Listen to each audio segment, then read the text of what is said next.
Welcome back to Compelling Insights, and thank you for your interest in how to discuss racism in the workplace with leadership, part 2. If you have not watched part 1, I highly recommend click the link above and it'll take you straight to that video. If this type of content interests you, subscribe to the channel, click the notification bell so you'll be notified every time I post a new video. Now let's get into part 2. Another part of your strategy should be to stick to the facts. You want to make sure during these conversations you're having with leadership that you only mention facts. Take I think, I thought, I heard, I assumed, take all that out of your vocabulary and out of your mind. You will lose all credibility with leadership if you say something as an issue and then someone else stands up in the room and says, actually, that's not accurate. The facts are ABC 1, 2, 3. So you want to make sure you stick to the facts. And personally, as an engineer, I like to stick to the facts of numbers. Show me the metrics. And what I get the metrics from? Those diversity organizations within the company. They could be called DEI, diversity, equality, and inclusion. It could be called EEOD, equal employment, opportunity, and diversity. It could be called Office of Equality, whatever the organization is called. They're the ones that ensure that minorities are treated equitably. And if they don't have some of these numbers, HR may have them. Go to them and ask them, hey, what's the percentage of African Americans we have here? What's the percentage of African Americans that were promoted last year? What's the percentage of African Americans that were promoted last year to a level 1, to a level 2, to a level 3, and on up to however many levels that you all have? And compare all those numbers to other ethnicities and see what's going on.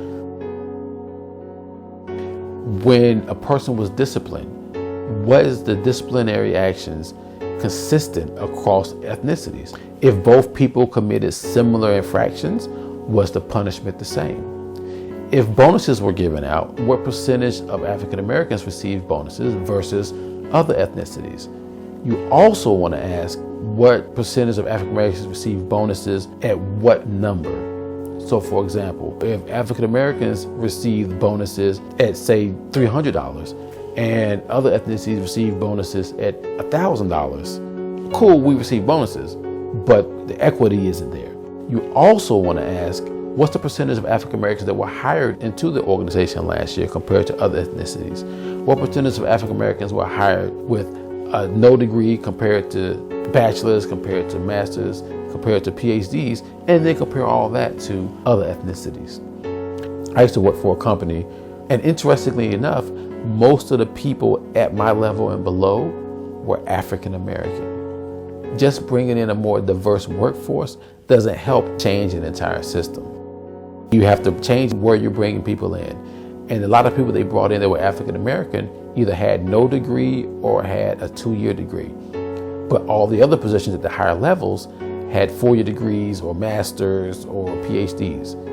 If you want to change the dynamic and change the system, you should start looking for African Americans that have the higher degrees, that are qualified for the position, and start hiring them into those positions rather than bringing in a more diverse workforce and continuing to bring them into lower levels.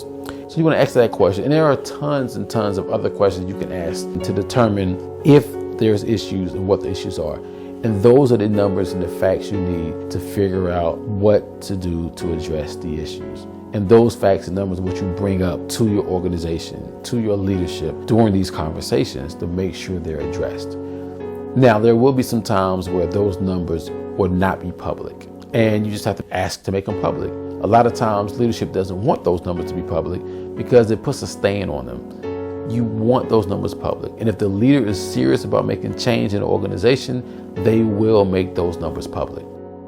I've run into other cases in other agencies where the numbers aren't even captured. So they don't even know there's an issue because they don't have any numbers to show them that there's an issue. And if that's the case, you start from scratch. You want to tell them, wait, we need to start capturing these numbers. And then you move forward from there. So now that you have your strategy down packed and you know you're going to focus on the internals of the company, you're going to focus on the systematic issues, and you're going to focus on the facts. Next, you need to figure out what 2 or 3 issues that you want to bring up. You don't want to bring up many more issues than that because you don't want to have leadership trying to address a whole bunch of issues and then end up making no progress, or address an issue that doesn't have the significant impacts that you need it to have. So bringing up 2 or 3 issues is the max I would recommend bringing up.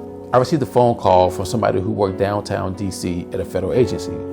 This person told me that his organization was going to have 2 different meetings. One meeting was going to be with him and a bunch of other African Americans to talk about the issues, and then they were going to split all those African Americans up and have those African Americans go and meet with different leaders in different departments within his organization. And so my number 1 recommendation to him was, during that initial meeting, you need to come up with 2 or 3 issues that each of you all are going to stand by and you're going to say when you have your individual meetings.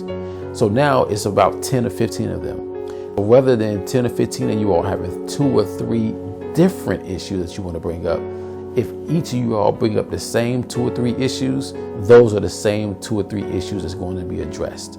So you want to make it easy for leadership to figure out what needs to be addressed. And finally, when you have these conversations, you want to know what's the feedback mechanism. How are you going to let us know what you're doing to address these issues? How are you going to be transparent so that we can have a peek into the process and have confidence that the process is moving and things are changing? And have an opportunity to go back to them and have another discussion if necessary. So that's all I have for today.